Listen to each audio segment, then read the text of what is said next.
कैसे हैं आप सभी। मैं अमरेंद्र श्रीवास्तव आप सभी का आपके अपने परिवार एग्जामपुर में स्वागत करता हूं।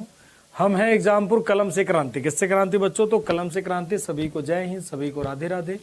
उम्मीद करता हूं सारे बच्चे मस्त होंगे, खा पी रहे होंगे। ठीक है, तो चलिए सभी को again good evening. Good evening बेटा, सभी को राधे राधे राधे राधे। बिल्कुल बेटा, अभिषेक, रवि, ठीक, सभी को राधे राधे। ओके, शुरू करें। जय हिंद बेटा, जय हिंद जय हिंद जय हिंद जय हिंद जय हिंद सभी को। ठीक, शुरू करते हैं फटाफट तेजी से क्लास को। तो प्रीवियस क्लास में हम लोगों ने जिस टॉपिक को पढ़ा था वो चल रहा था कौन? तो पोस्ट मौर्य यानी सॉरी प्री मौर्यन डायनेस्टी। और प्री मौर्यन डायनेस्टी में हम लोग पढ़ रहे थे। अब उसी पॉइंट को हम लोग आगे बढ़ाते हैं, मतलब प्री मौर्यन डायनेस्टी पढ़ रहे थे। अब उसमें हम लोग देखेंगे क्या? तो फॉरेन इन्वेजन। फॉरेन इन्वेजन का मतलब क्या हो गया? तो विदेशी आक्रमण। ठीक है ना, कौन सा? तो विदेशी आक्रमण। ठीक है ना, तो उसी में हम लोग देखेंगे क्या? Foreign invasion. फिर उसके बाद हम लोग देखेंगे मौर्य डायनेस्टी। कौन सी डायनेस्टी बेटा? तो मौर्य डायनेस्टी। ठीक है ना, कौन सा इन्वेजन? तो फॉरेन इन्वेजन।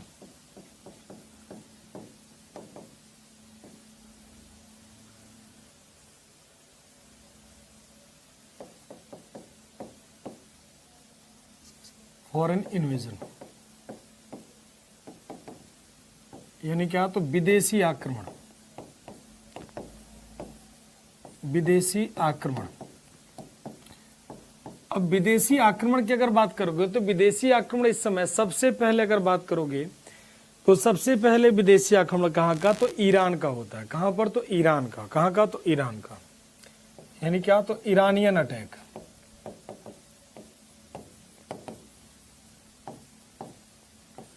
ईरानियन अटैक यानी कहाँ का? तो ईरान का आक्रमण।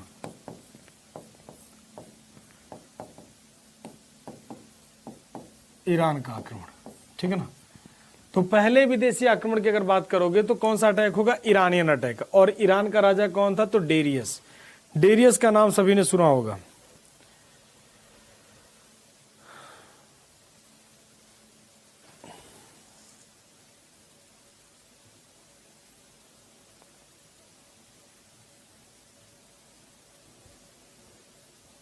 ठीक, अरे तो सब सारे चले जाते तो पढ़ाता कौन?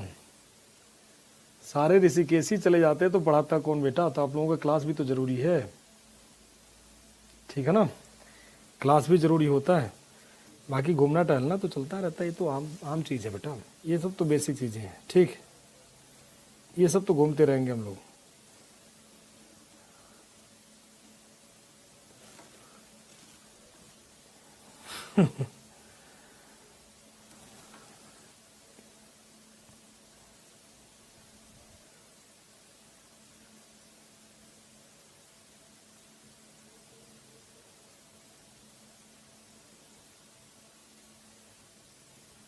चलिए कहाँ पर है? तो हम लोग प्री मौर्यन डायनेस्टी। और प्री मौर्यन डायनेस्टी में हम लोग क्या पढ़ रहे हैं भाई? तो ईरानियन अटैक। अब ईरान का राजा कौन था? तो ईरान का राजा हमने थोड़ी देर पहले भी नाम लिया, क्या? तो डेरियस। तो ईरानियन अटैक। और ईरान का राजा कौन था? तो डेरियस। डेरियस या इसी को कहते हैं क्या? तो दारा। डेरियस या इसी कहते हैं क्या? दारा। और दारा कौन सा? तो दारा फर्स्ट। यानी क्या कहते हैं भाई? तो डेरियस, डेरियस या दारा। डेरियस या दारा इसी को कहते हैं। अब ये भारत पर पहला अटैक करता है। ठीक है ना, फर्स्ट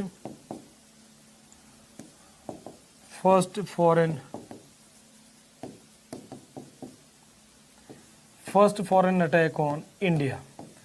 भारत पर पहला विदेशी आक्रमण किसने किया? तो डेरियस ने किया। डेरियस का मतलब कौन हो गया? तो दारा। अब दारा कब आक्रमण करेगा? तो 516 बीसी में। कब? तो 516 बीसी में। ठीक है ना, ठीक, कब? तो 516 बीसी में। ठीक, तो कब अटैक करता है? तो Darius, first foreign attack. Hindi में कहते हैं पहला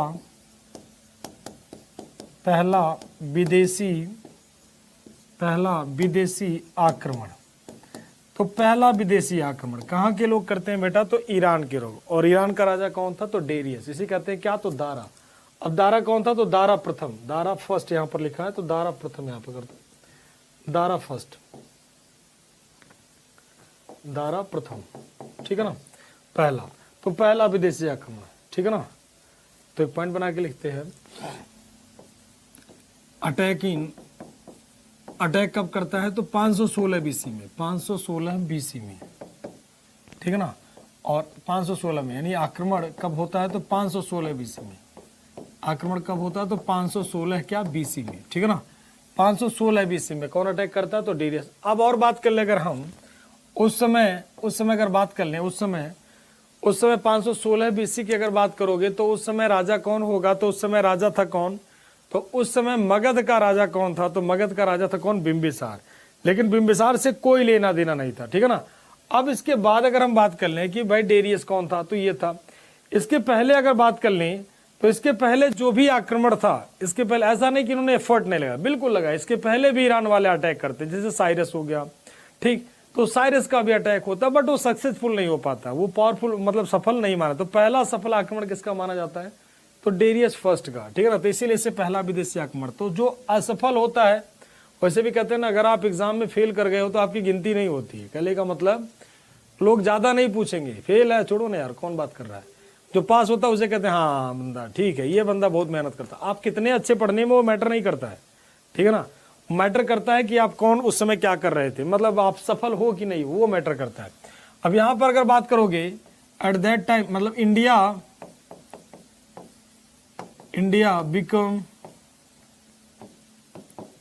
became the part of Iran. India became the part of Iran, मतलब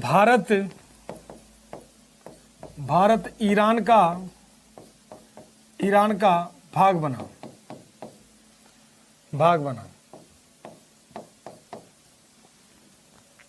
ठीक। तो भारत ईरान का क्या बनता, पार्ट बनता। इसके अलावा अगर बात करोगे तो भारत ईरान का क्या बनता, पार्ट बन जाता, भाग बन जाता। इसके बाद अगर हम बात कर लें कि ईरान के समय, उस समय भारत का राजा कौन था, बट कोई लेना देना नहीं था। तो एक पॉइंट बना के लिख दे रहे हैं, एट दैट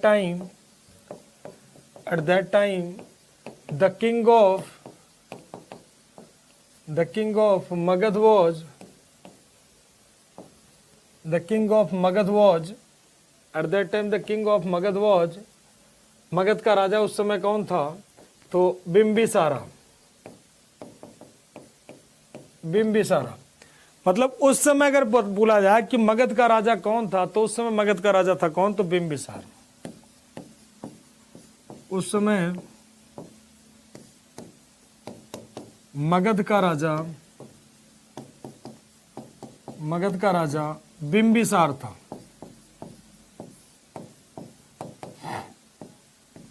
उस समय मगध का राजा बिंबिसार था। मतलब उस समय अगर बोला जाए कि मगध का राजा कौन था, तो उस समय मगध का राजा कौन था तो बिंबिसार। उस समय मगध का राजा कौन था तो बिंबिसार। मतलब अगर मगध के किंग की बात करोगे तो मगध का किंग कौन होगा तो बिंबिसार। मतलब उस समय मगध का राजा की अगर बात करोगे तो कौन होगा तो बिंबिसार। तो बिंबिसार उस समय मगध का राजा था, ठीक है ना। हाँ, उस समय भारत ईरान का पार्ट बनता है, India become the part of Iran, ठीक है ना। तो ईरान का भाग बन जाता है, ईरान का भाग, ठीक है ना। ईरान का मतलब पर्सिया वाला हिसाब किताब है, समझ लो आप, ठीक है ना। तो हाँ बिल्कुल। अब बात अगर करोगे तो सबसे पहले अगर कॉइन चलाने की बात होगी तो इन्होंने ही सबसे पहले भारत में सिक्के चलाए। तो सिक्के चलाने वाले, ये सब सिक्का नहीं कि कौन सा सिक्का था कौन सा नहीं, तो वो सब नहीं। पहली बार कॉइन चलाने की बात करोगी, यानी पहली बार first time currency circulation, first time currency यानी मुद्रा, करेंसी स्टार्टेड इन इंडिया, ठीक है ना। मतलब पहली बार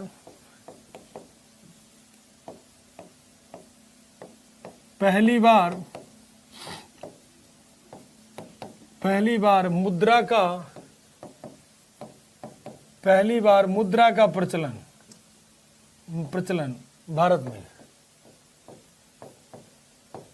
भारत में पहली बार मुद्रा का प्रचलन यानी मुद्रा की शुरुआत किसके द्वारा किया गया तो ईरानियों के द्वारा किया गया। किसके द्वारा तो ईरानियों के द्वारा, ठीक है ना। तो ईरान के लोगों के द्वारा पहली बार क्या स्टार्ट किया गया तो मुद्रा का, ठीक है ना। तो फिर समझ लो पहला विदेशी अटैक भारत में कहाँ के लोग करते तो ईरान के लोग करते हैं। ईरान का राजा कौन था तो डेरियस या दारा फर्स्ट था, ठीक है ना। पहला विदेशी आक्रमण कहाँ का तो ईरान का माना जाता है। ईरान का जो डेरियस था वो भारत में कब अटैक करता है तो 516 में। इसके पहले साइरस भी अटैक करता है लेकिन वो सक्सेसफुल नहीं हो पाता है।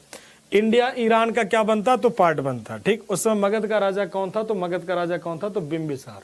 ठीक, बिंबिसार। नहीं बेटा, हम लोग फॉरेन इन्वेजन पढ़ रहे हैं, नंदा डायनेस्टी नहीं। ठीक, नंदा डायनेस्टी नहीं पढ़ रहे हैं।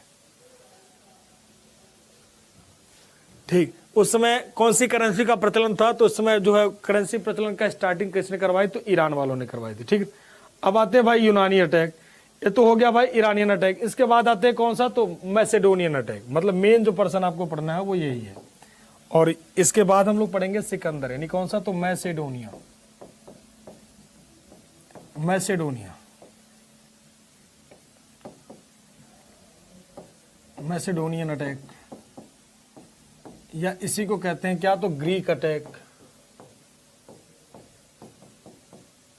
ग्रीक अटैक यानी क्या तो मैसेडोनिया का आक्रमण।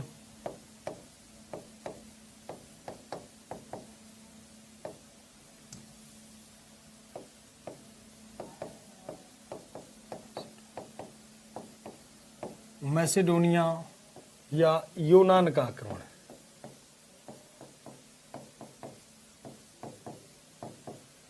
मैसेडोनिया या यूनान का आक्रमण। अब याद रखना कि बिंबिसार से कोई लेना देना उनका नहीं था, तो मैसेडोनिया या यूनान का आक्रमण। तो उस समय कौन था तो अलेक्जेंडर। कौन आता अटैक करता तो अलेक्जेंडर। अलेक्जेंडर, हिंदी में इसे कहते हैं क्या तो सिकंदर। हिंदी में सिकंदर और इंग्लिश में क्या कहते हैं अलेक्जेंडर। ठीक है ना, सिकंदर। अब सिकंदर की बात कर ली कि सिकंदर भारत पर अटैक करता है, भारत पर अटैक करने की कोशिश करता है, तो भारत पर नहीं बल्कि उधर ही अटैक करके रह जाता है। तो थोड़ा सा देखते हैं कब अटैक करता है। तो अटैक करता है कब तो उसकी चर्चा बाद में। इसके फादर का नाम देखते हैं। पहला पॉइंट तो इसके फादर का नाम। फादर का नाम क्या था तो फिलिप। इसके पिता का नाम क्या था तो फिलिप।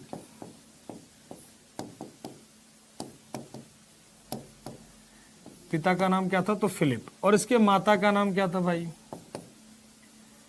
इसके मदर का नाम क्या था। मदर का नाम ओलंपियस। तो मदर का छोड़ दो, मदर की जरूरत नहीं है हमें। इसके टीचर का नाम, मतलब इसके गुरु का नाम। तो इसके गुरु का नाम क्या था तो अरिस्टोटल। ये पूछा गया आपके एग्जाम में, अरिस्टोटल। मतलब क्या तो अरस्तु कहते हैं। अरस्तु का नाम सुना ना सभी ने, अरस्तु का। Father of biology, father of zoology किसे कहते हैं तो अरस्तु। हाँ, मैसेडोनिया, मैसेडोनिया, मैसेडोनिया का अटैक। ठीक है ना,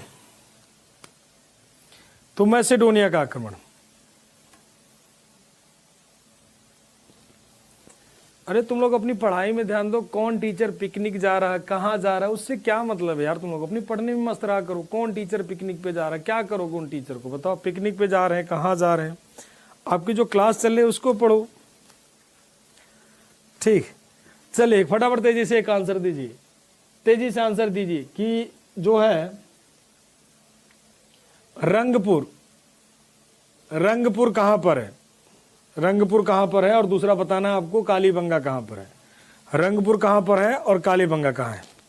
ठीक, अरिस्टोटल का नाम सुना ना, बिल्कुल बहुत बढ़िया सुना है। देखो कह रहे सुना है गुरुजी, बढ़िया आंसर बेटा।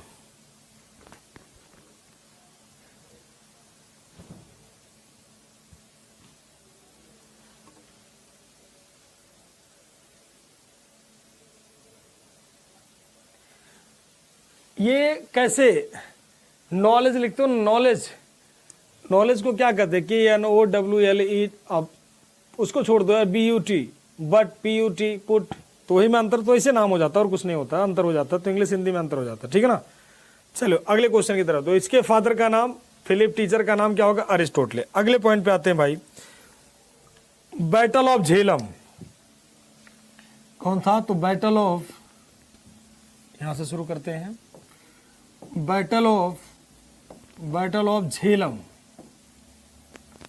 बैटल ऑफ झेलम या इसी को कहते हैं बैटल ऑफ हाइडा स्पेसिस।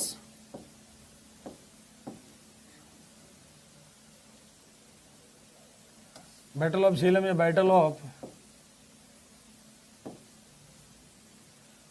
हाइडा स्पेसिस या बैटल ऑफ, इसी को कहते हैं क्या तो वितास्ता, वितास्ता का युद्ध। ठीक है ना, अब इसे कहते हैं क्या तो झेलम का युद्ध। झेलम का युद्ध, झेलम का युद्ध, झेलम का युद्ध, हाइडास्पेसस का युद्ध,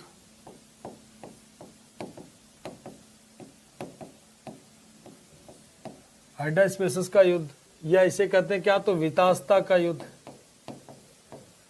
वितास्ता का युद्ध, ये सारे नाम देते हैं कौन सा, तेसी को। अब ये युद्ध कब होता, तो युद्ध होता कब, तो 326 बीसी में। कब, तो 326 बीसी में, 326 बीसी में ये युद्ध होता है। किसका, तो सिकंदर से। और सिकंदर भारत में कैसे इंटर करता, तो खैबर पास के द्वारा। कौन से पास के द्वारा, तो खैबर पास। तो उस पर चर्चा बाद में करते हैं। खैबर पास के द्वारा इंटर करता है कौन, हिंदू कुश नदी को क्रॉस करता है और खैबर पास के पास इंटर करता है। और तक्षशिला का राजा जो था आम्भी, आम्भी इनकी अधीनता स्वीकार करता, तभी उसमें बाद में चर्चा।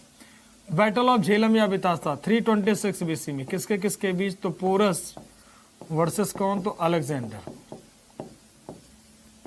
पोरस वर्सेस अलेक्जेंडर, यानी किसके किसके बीच, तो पोरस और अलेक्जेंडर के बीच, पोरस और सिकंदर के बीच। इस युद्ध में क्या हुआ उस पर चर्चा थोड़ी देर में करते हैं, लेकिन फाइनली विजेता कौन हुआ, फाइनली विक्ट्री किसकी हुई बेटा, तो फाइनली विक्ट्री किसकी मानी जाती है, अलेक्जेंडर की। अभी एक्चुअल में क्या हुआ तभी इस पे चर्चा थोड़ी देर में। अभी सिकंदर की कहानी आपको सुनाएंगे 2-3 मिनट बाद, अभी कहानी सुना रहे हैं, ठीक है ना। तो विजेता कौन हुआ, अलेक्जेंडर, यानी कौन, तो सिकंदर। अभी पूरी सिकंदर की कहानी, पूरी स्टोरी सुना रहे हैं, परेशान नहीं होना। सिकंदर, विजेता कौन हुआ, तो सिकंदर। ठीक, अगले पॉइंट पे आते हैं, कुछ लिख लें उसके बाद आपको समझाते हैं। Eight that time the king of Magadh, the king of Magadh, the king of Magadh, Magadh उस समय at that time the king of Magadh was Dhanananda. उस समय मगध का राजा कौन था, तो धनानंद। उस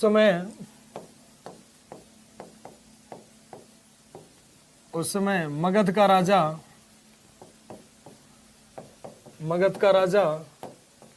धनानंद था। उस समय मगध का राजा कौन था, धनानंद था।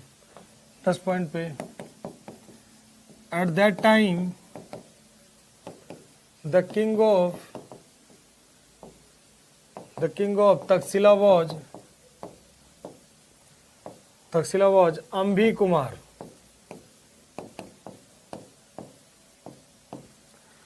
उस समय तक्षशिला का राजा कौन था, तो अम्भी कुमार। ठीक, उस समय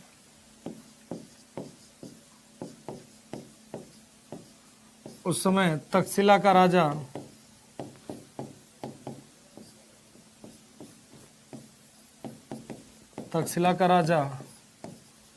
अम्भी कुमार था।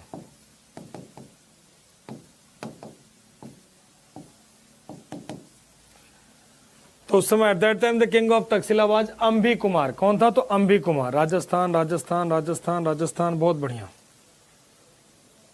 ठीक, बढ़िया आंसर सभी के आ गया।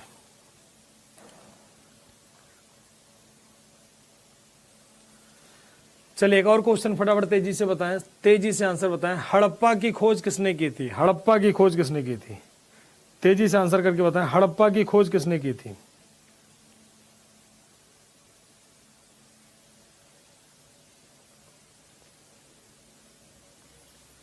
ठीक, हड़प्पा की खोज किसने की थी। तो तक्षशिला का राजा कौन था, अम्बे कुमार। और एक कौन से पास को ही क्रॉस,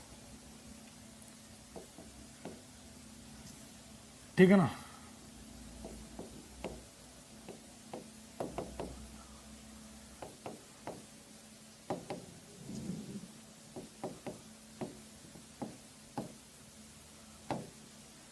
ये कैसे आया, तो खैबर पास के द्वारा आया। खैबर पास के द्वारा आया। कैसे आया, तो खैबर पास कहाँ है, तो पाकिस्तान में, ठीक है ना। टोटल कितने मंथ रहा, टोटल 19 मंथ। कितने महीने रहा, तो 19 महीने। टोटल भारत में कितने महीने रहा, तो 19 महीने तक भारत में रहा, ठीक है ना। 19 महीने तक भारत में रहा। अब शुरू करते हैं कहानी सिकंदर की, ठीक, ध्यान से सुनना। अब सिकंदर की आपको कहानी हम सुनाना शुरू करते हैं। ठीक,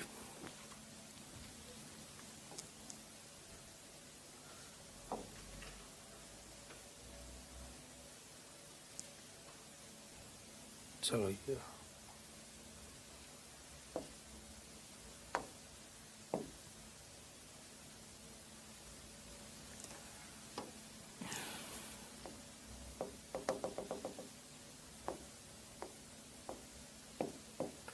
आखिर सिकंदर कैसे भारत आया।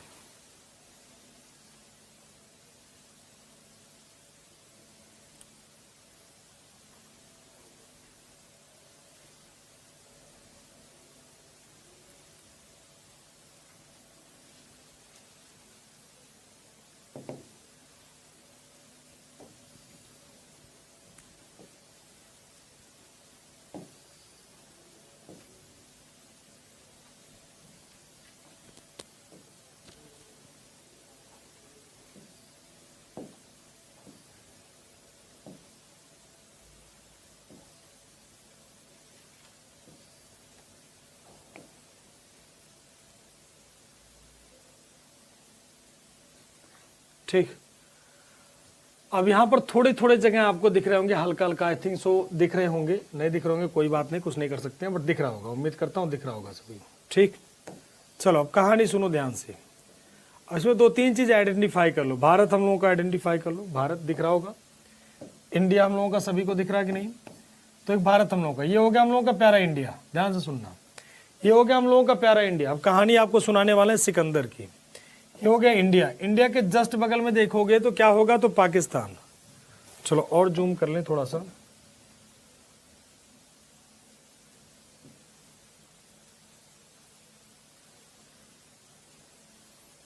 ठीक, चलो यही रखते हैं। देखो ये हम लोगों का प्यारा इंडिया दिख रहा होगा, ठीक है ना, ये प्यारा सा हम लोगों का इंडिया दिख रहा है। इंडिया के जस्ट बगल में यहाँ पर पाकिस्तान, और इधर देखो क्या अफगानिस्तान, और इधर ये जो शहर है कौन सा, ईरान है। ठीक, ये इंडिया हो गया, इंडिया के बगल में पाकिस्तान हो रहा है, पाकिस्तान के बाद अफगानिस्तान।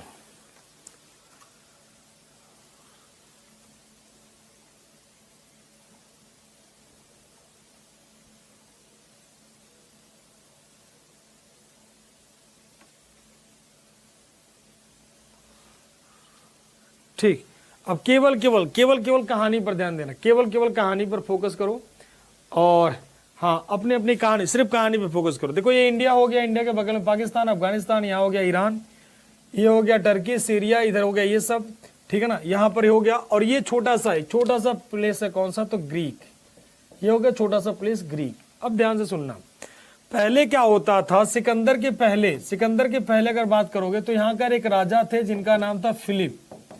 फिलिप कौन थे भाई, तो फिलिप के बारे में आपको बता चुका हूं। फिलिप कौन थे, तो फिलिप जो थे वो कौन थे, तो फिलिप जो थे वो सिकंदर के फादर का नाम था। सिकंदर की बात करोगे तो ईरान के जितने भी लोग थे, तो ईरान वर्सेस क्या होता, यूनान, ईरान वर्सेस यूनान होता सिकंदर के पहले। ईरान और वर्सेस कौन होता, तो यूनान।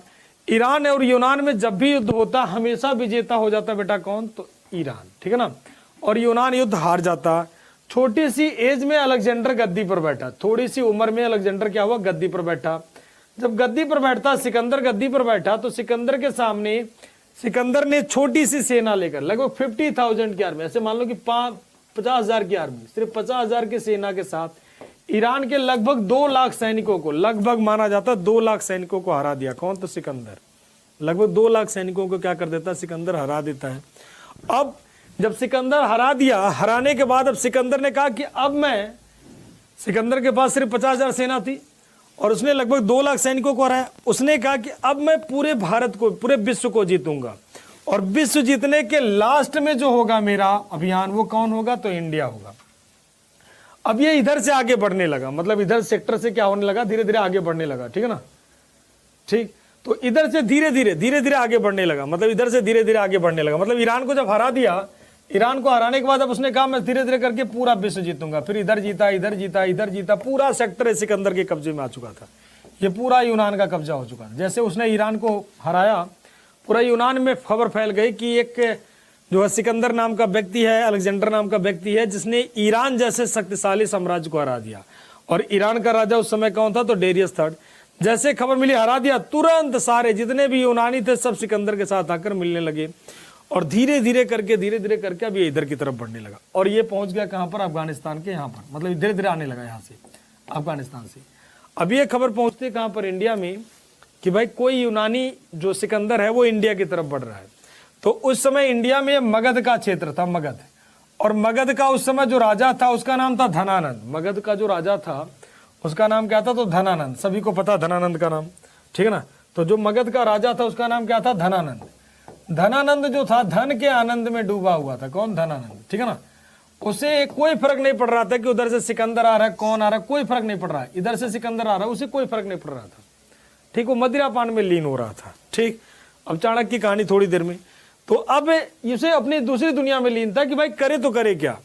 और इधर यहाँ पर ये तक्षशिला नदी, यहाँ पर जो है एक झेलम नदी बहती है, इसके इधर आ जाओगे अफगानिस्तान में, यहाँ पर एक तक्षशिला, पाकिस्तान के और अफगानिस्तान के बॉर्डर पर यहाँ पर एक यूनिवर्सिटी है, यहाँ पर एक यूनिवर्सिटी थी जिसे कहते हैं क्या, तक्षशिला विश्वविद्यालय। कौन सा, तो तक्षशिला विश्वविद्यालय, ठीक है ना। तक्षशिला विश्वविद्यालय यहाँ पर था, ठीक। अभी सिकंदर के आने से पहले, तो सिकंदर के आने से पहले एक चाणक्य नाम का व्यक्ति था। चाणक्य के और दो नाम थे, फटाफट तेजी से बताओ, चाणक्य और दो नाम कौन थे, ठीक है ना। तो अब जब छोटी सी उम्र में सिकंदर गद्दी पर बैठा तो सिकंदर ने कहा भाई मैं पूरा विश्व जीतूंगा और आगे की तरफ बढ़ने लगा और इधर आने लगा। जब तो इधर आने लगा और इधर सिकंदर और जो है चाणक्य, तो चाणक्य के पैदा होने की तीन कहानियां हैं। चाणक्य के और नाम क्या थे आप लोग कमेंट करके बताएं। तो चाणक्य पैदा होने की तीन कहानियां, कुछ लोग कहते हैं चाणक्य केरल में पैदा हुआ, कुछ इतिहासकार कहते हैं चाणक्य मगध में पैदा हुआ, कुछ इतिहासकार कहते हैं चाणक्य तक्षशिला में पैदा हुआ, ठीक है ना। तो तीन कहानियां चाणक्य पैदा होने की सबसे प्रमाणिक मानी जाती है, कौन सी, तो मगध वाली। तो आपको आंसर मगध वाली मार्क करना है। अब मगध से चाणक्य, ठीक है ना, मगध से चाणक्य जो है धीरे धीरे करके कहा, तक्षशिला पहुंचता, तक्षशिला पहुंचता और वहीं पर टीचिंग का काम कराना शुरू कर देता। तक्षशिला में ही टीचिंग का काम कराना शुरू कर देता है। वो कहीं भी पैदा हुआ हो, चाहे वो यहाँ पैदा हुआ हो, चाहे यहाँ पैदा हुआ हो, चाहे यहाँ पैदा हुआ हो, एक बात तो तय था कि वो टीचर कहाँ का था, तो तक्षशिला का। एक बात तय था, ठीक है ना। तीनों जगह में एक ही बात कॉमन थी कि चाणक्य कहाँ का टीचर था, तो तक्षशिला के। तीनों की अलग अलग कहानी है, ठीक। तो तक्षशिला का टीचर था। अब जब तक्षशिला का टीचर था तो इधर से जब सिकंदर का अटैक होने वाला था तो सबसे पहले कहा गया कि जब भी सिकंदर आएगा तो सबसे पहले कौन सी यूनिवर्सिटी पड़ेगी, तक्षशिला यूनिवर्सिटी पड़ेगी। और तक्षशिला विश्वविद्यालय सिकंदर के अटैक से पूरी तरह से डिस्ट्रॉय, खत्म हो जाएगा, ठीक है ना। तक्षशिला को इंडिया का एंट्री गेट कहते हैं। इसे कहते हैं क्या, तो एंट्री गेट कहते हैं, भारत में गेटवे कहते हैं, मतलब एंट्री गेट कहते हैं तक्षशिला को। तक्षशिला को भारत का प्रवेश द्वार कहा जाता था उस समय। कौन सा, तो प्रवेश द्वार, मतलब एंट्री गेट कहा जाता था, प्रवेश द्वार, ठीक है ना। प्रवेश द्वार कहते थे किसको, तक्षशिला के। तक्षशिला से भारत की एंट्री होती थी। तो चाणक्य ने कहा कि तक्षशिला को ही रुकवाना है। तो अब चाणक्य के यूनिवर्सिटी के जितने भी विद्वान थे सब बैठे हुए थे। तो जब सब बैठे हुए थे तो फिर ये बात होने लगा कि भाई कोई व्यक्ति मगध का जाए, कोई व्यक्ति यहाँ से जाए और जो इस बात को समझाए किसको, तो चाणक्य को, मतलब इस बात का कोई भी तक्षशिला से कोई भी टीचर एक ऐसा जाए और जा करके कहा तो मगध पहुंचे। और मगध का राजा कौन था, तो पहले बता चुका कौन था, धनानंद। कोई व्यक्ति जाए और धनानंद को समझाए। फिर हुआ कौन जाएगा भाई धनानंद को समझाने के लिए, तो कहा गया भाई तक्षशिला में सबसे बुद्धिमान प्राणी कौन है, तो चाणक्य। तो समझाने कौन जाएगा, तो कहा गया चाणक्य। अब चाणक्य जब यहां समझाने जाता है तो उस समय बसंतोत्सव का महीना चल रहा था। कौन सा, तो बसंत उत्सव कहा जाता, बसंत उत्सव का महीना चल रहा था। चाणक्य पहुंचा समझाने के लिए।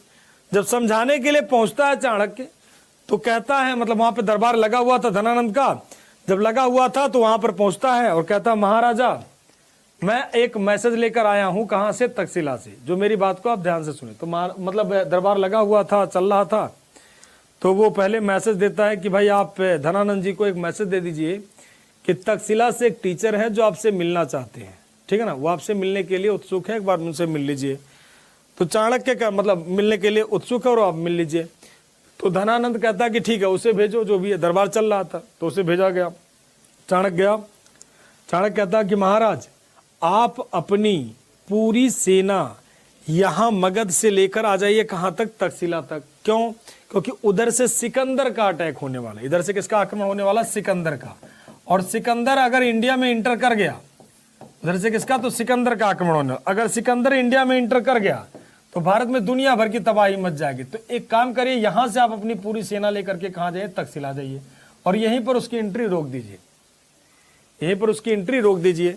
तो अब उसकी बात सुन करके चाणक्य की धनानंद बड़े गुस्से में आता और उसे पैर से मारता है, पैर से मारता है और उस सीढ़ियों से लुढ़कता हुआ नीचे गिर जाता है।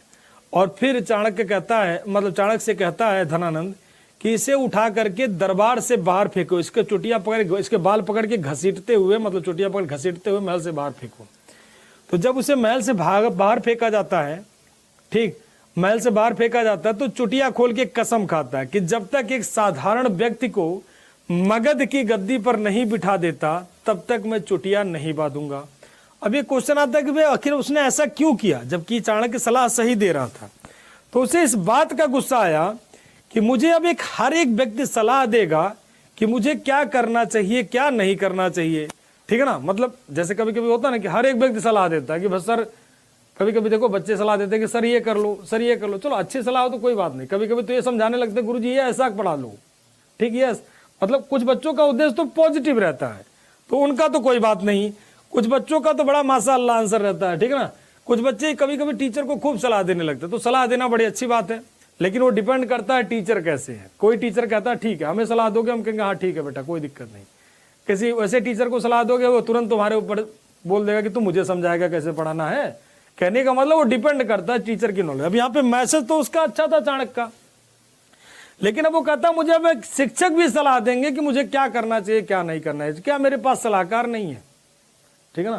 कहने का मतलब भारत में जैसे भी उसे भी कहा जाता है मुफ्त में सलाह मिलती है, तो कहता है कि मुझे अब सलाह देने के लिए एक ब्राह्मण भी सलाह देगा, मतलब एक टीचर भी सलाह देगा कि मुझे क्या करना चाहिए क्या नहीं करना चाहिए। अब उसका आराम से घसीटते उसे महल से जब बाहर फेंका जाता तो कसम खाता जब तक अपनी जो है एक मगध की गद्दी पर एक साधारण व्यक्ति को नहीं बिठा देता तब तक मैं शिखा नहीं बांधूंगा। तब उसने कसम तो खा लिया। अब यहाँ से गया, अब यहाँ से जब गया तो इसे कोई उम्मीद नहीं थी। यहाँ से गया तो चंद्रगुप्त और चाणक्य के मिलन की दुनिया भर की कहानी है। तो यहाँ से जब आगे गया चंद्रगुप्त से मुलाकात होती है, फिर उसकी माँ मूरा से मांगता है और मांगने के बाद उसे लेकर आ जाता है कहाँ पर, तक्षशिला में। उसका सारा टीचिंग का, एजुकेशन का सारा काम करवाता है, ठीक। दुनिया भर की तमाम सारी घटनाएं होती हैं, चंद्रगुप्त और चाणक्य के बीच में तमाम सारी बातें होती हैं। फिर वहां पर उसका एजुकेशन कंप्लीट हो चुका होता है और इधर से सिकंदर अटैक कर चुका होता है। अब सिकंदर जब अटैक करता है तो सिकंदर के अटैक के पहले एक पर्सन थे आम्भी। यहाँ पर जो तक्षशिला का राजा अपने बाप को मार करके गद्दी पर बैठा था उसका नाम क्या था, तो आम्भी अपने बाप को मार करके गद्दी पर बैठा था, ठीक है ना। तो इसने क्या कर दिया, सिकंदर के सामने आत्मसमर्पण कर दिया। क्या कर दिया, तो आत्मसमर्पण कर दिया, ठीक, आत्मसमर्पण कर दिया। आत्मसमर्पण का मतलब हो गया उसके सामने सरेंडर कर दिया, ठीक है ना। समर्पण कर दिया कि आत्मसमर्पण कर दिया मतलब उनके सामने सरेंडर कर दिया, ठीक है। और इसे देश का पहला गद्दार मानते हैं, देश का पहला गद्दार। देश का पहला गद्दार किसे माना जाता है, तो आम्भी को। जब इसने आत्मसमर्पण कर दिया और आत्मसमर्पण इस शर्त पे किया था कि मेरी शादी राजा पोरस के लड़की से होगी, मतलब बड़ा षड्यंत्र रहा चाणक्य का, सामदाम दंड भेद जो भी रहा। तो आत्मसमर्पण कर दिया, लेकिन एक व्यक्ति थे जिन्होंने आत्मसमर्पण करने से क्या कर दिया, मना कर दिया।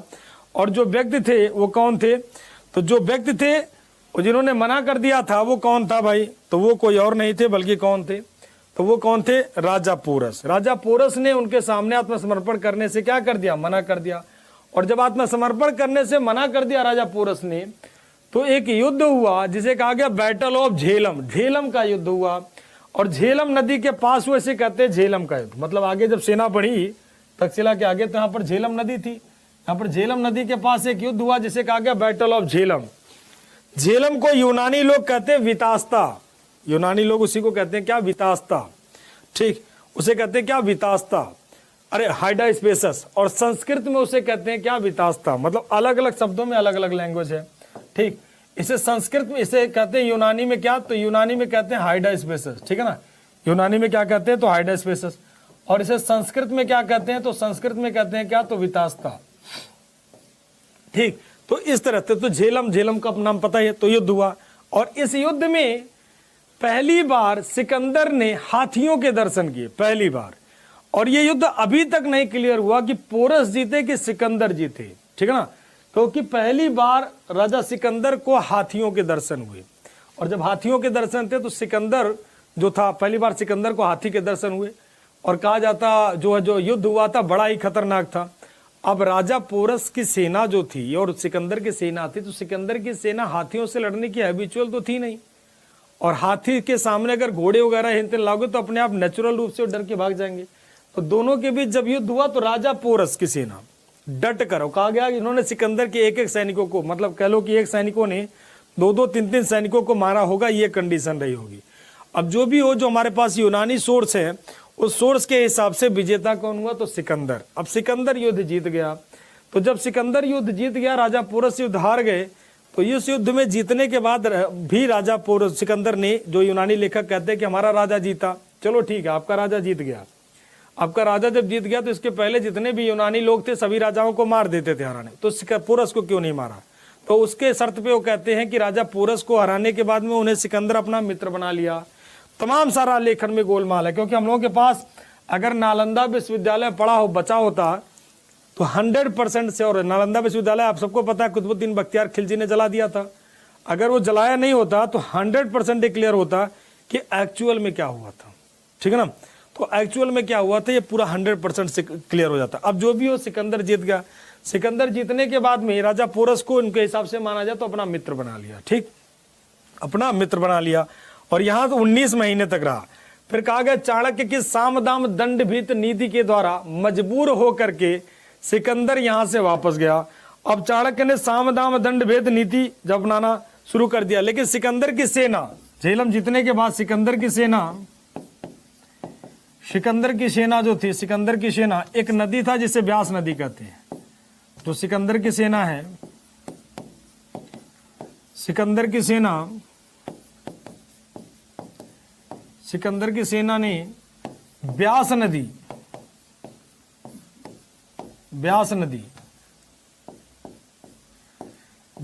इंग्लिश में कहते हैं बीस रिवर। ठीक, तो ब्यास नदी को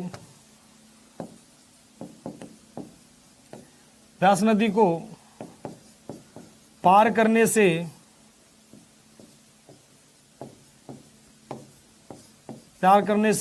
मना कर दिया।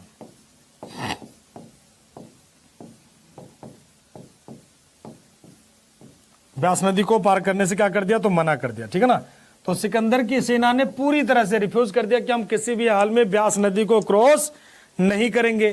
तो जब क्रॉस नहीं करेंगे तो मजबूर होके सिकंदर और सिकंदर का सेनापति, जिसे कहते हैं क्या, सेलुकस निकेटर, तो सिकंदर का सेनापति था। सिकंदर का सेनापति कौन था, तो सेलुकस निकेटर। ठीक है ना, सिकंदर का जो सेनापति था, कमांडर जो था, कमांडर ऑफ सिकंदर, कमांडर जो था उस समय, उसका नाम क्या था, तो Seleucus Nicator. Seleucus Nicator Chanakya के सारे साम दाम दंड भेद सारी नीतियां जान चुका था, सेलुकस निकेटर। ठीक है ना, सिकंदर का क्या था, तो कमांडर था। कौन, तो सेलुकस निकेटर। इसने सारी नीतियां जान चुका था कि भाई क्या क्या हो रहा है, कैसे कैसे हो रहा है। ठीक है ना, तो इसका जो कमांडर था सेलुकस निकेटर, वो सारी नीतियां जान चुका था कि भाई एक्चुअल में क्या हो रहा है। ठीक है ना, तो उसने कसम खाया कि मैं भारत पर अटैक जरूर करूंगा। लेकिन जब भारत पर अटैक करे तो उसकी सारी कहानी बदल चुकी थी। ठीक है ना, सारी कहानी बदल चुकी थी। और सिकंदर ने यहाँ पर दो नए नगर बनाए थे, एक बुकेफाल, दूसरा क्या था, तो निकैया। तो निकैया और बुकेफाल दो शहर बसाए थे।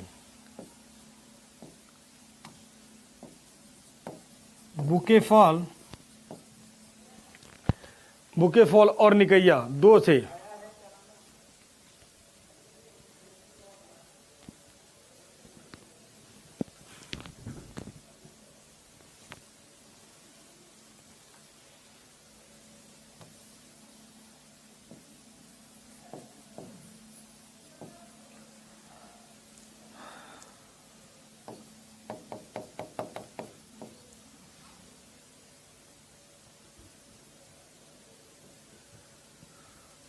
Bucephalus and Nicaea city was built by Alexander. तो बुकेफॉल और निकैया शहर की स्थापना किसने की थी? सिकंदर ने की थी। एक बार बता दीजिए सभी लोगों का, यहां तक क्लियर है बेटा? एक बार फटाफट तेजी से बता दें।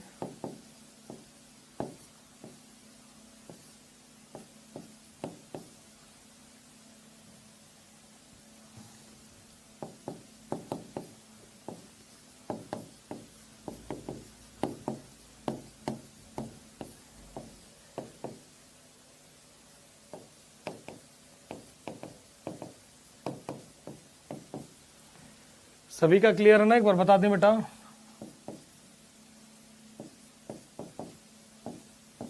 सिकंदर ने की, ठीक है ना। बुकेफॉल और निकैया शहर की स्थापना किसने की? सिकंदर ने की। ठीक, तो ये थी सिकंदर की कुछ कहानी। क्लियर गुरुजी? क्लियर गुरुजी? ठीक, क्लियर गुरुजी, क्लियर गुरुजी। ब्यास नदी के पास बेटा, ब्यास नदी के पास, ब्यास नदी के पास, ब्यास नदी के पास दोनों, ठीक है ना। चलिए सभी का, लंबा का क्लियर, दकोच का क्लियर, ठीक है ना। गुलशन का क्लियर, अक्षय का क्लियर, विक्रांत का क्लियर, मोहित का क्लियर, नेहा का क्लियर, गुड़िया का क्लियर, ठीक है। काव्या का क्लियर, अभिषेक का क्लियर गुरुजी, सांगवान जी का क्लियर गुरुजी, राज सिसोदिया। राज जी एक बार देख लेना, बाद में जुड़ोगे तो दिक्कत आएगी, ठीक है ना। टाइम से रहो, कोई दिक्कत नहीं आएगी।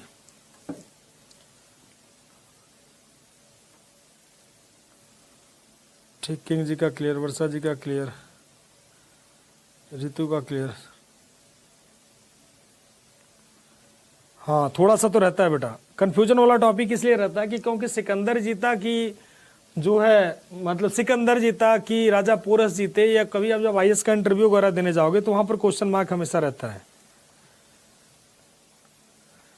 सिकंदर की आर्मी ने इसने मना कर दिया था क्योंकि वहां पर चाणक्य था। चाणक्य ने कहा गया, चाणक्य ने साम दाम दंड भेद यूज करके बहुत सारी तरह की नीतियां, तीन तरह की नीति अपनाता है, ठीक है ना। और उसी को कहते हैं चाणक्य नीति। चाणक्य सिकंदर की सेना में दुनिया भर के र्यूमर फैलवा देता है, पॉइजन डलवा देता है, हैजा करवा देता है, और लगातार सिकंदर की सेना युद्ध करते करते करते करते थक चुकी थी। तो उसी कारण से वो चाहती थी घर वापस लौटना। मतलब सोचो, अगर सिकंदर की सेना एक मोटा मोटा ले लो कि 2.5 से 3 लाख सेना सिकंदर की निकलती है, 2.5 लाख ले लो। इंडिया पहुंचते पहुंचते उनकी सेना लाखों तक पहुंच चुकी थी। मतलब इतने लोग मारे गए, इवन कह लो कि कितने तो खानदानी खत्म हो गए। सिकंदर की सेना के कितने ऐसे सैनिक थे जो कईयों युद्ध लड़े, जहां भी जाते उनको सबसे ज्यादा टक्कर का सामना भारत में करना पड़ रहा था। उन्होंने कहा कि जब एक छोटा सा राजा सिकंदर की सेना में र्यूमर फैला दिया कि भैया चाणक्य की एक छोटा सा राजा पोरस जब सिकंदर के सामने आत्मसमर्पण करने से मना कर दिया, तो अंदर तो धनानंद की सेना है जिसमें कई लाखों की संख्या में हाथी हैं, और पूरा भारत के सारे राजा सिकंदर के अंडर में लड़ने को तैयार हैं।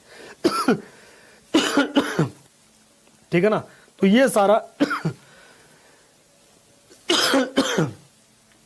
सारा का सारा काम करता है। हाँ, क्लियर है गुरुजी, क्लियर है गुरुजी।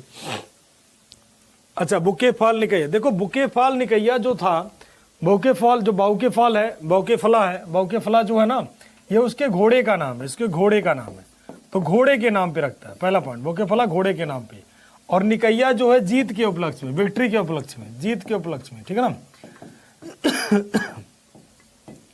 तो जीत के उपलक्ष्य में बुकेफॉल और निकैया 2 शहर बनाता है, बुकेफॉल और निकैया। ग्रेट टीचर ऑफ हिस्ट्री, प्यारे हेरोडोटस सर। चलो भैया, अच्छी बात है, इतने बढ़िया बढ़िया नाम आप लोग देते रहते हो,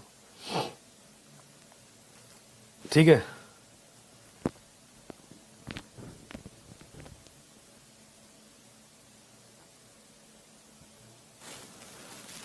ठीक, चलिए, और कोई डाउट हो? 4-5 मिनट बचा, 5 मिनट में मौर्य डायनेस्टी शुरू नहीं होगी, तब तक आप लोगों के मन में कोई और क्वेश्चन हो तो आप लोग पूछ सकते हो, ठीक है ना।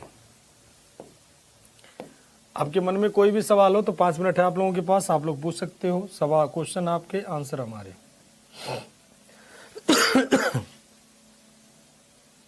कोई भी सवाल जो आपके मन में चल रहा हो आप पूछ सकते हो।